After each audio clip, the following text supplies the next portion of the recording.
Chicken dum biryani তো অনেক খেয়েছো রেস্টুরেন্টে। বন্ধুরা, আজকে আমি দেখাবো চিকেন দম বিরিয়ানি রেস্টুরেন্টে কীভাবে বানাই। ভিডিওটি আমার সাথে দেখতে থাকো।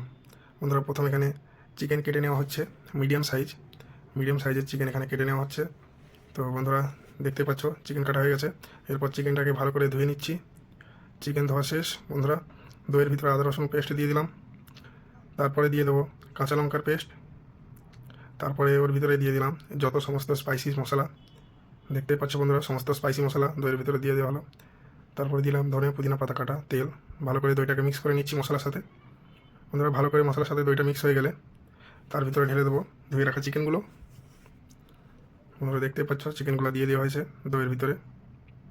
তারপরে ভালো করে মিক্স করে নেব চিকেনগুলোকে দইয়ের সঙ্গে। বন্ধুরা, দেখতে পাচ্ছ চিকেন আর মশলা দই সব ভালো করে মিক্স করে নেওয়া হচ্ছে।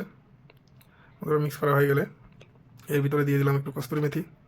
তারপরে এদিকে আমাদের রাইস যেটা হাফ ডাউন হচ্ছিলো সেটা লেয়ার বাই লেয়ার চিকেনের উপরে সাজানো হচ্ছে।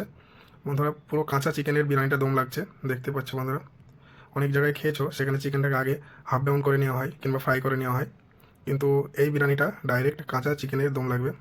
দেখতে পাচ্ছ বন্ধুরা, তেল চলে গেল, তার উপরে চলে যাচ্ছে দেশি ঘি। ঘিয়ের পরিমাণটা একটু বেশি থাকে।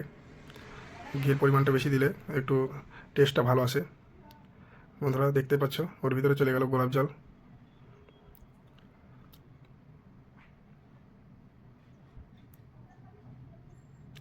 তারপরে দিয়ে দিলাম কেওড়া জল। তারপরে দেখতে পাচ্ছ বন্ধুরা, ধনে পাতা, পুদিনা পাতা, গরম মশলা খুশবুর জন্যে। যখন বিরিয়ানি দমটা হয়ে যাবে, হাঁড়িটা যখন খুলবে তখন একটা সুন্দর একটি খুশবু আসবে। তারপরে দিয়ে দেওয়া হলো কেশর ভেজানো জল।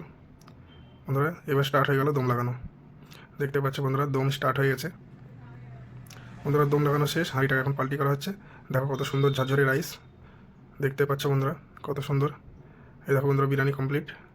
এই হচ্ছে রেস্টুরেন্টে অরিজিনাল চিকেন দম বিরিয়ানি। তো বন্ধুরা, ভিডিওটি কেমন লাগলো কমেন্ট করে অবশ্যই জানাবে।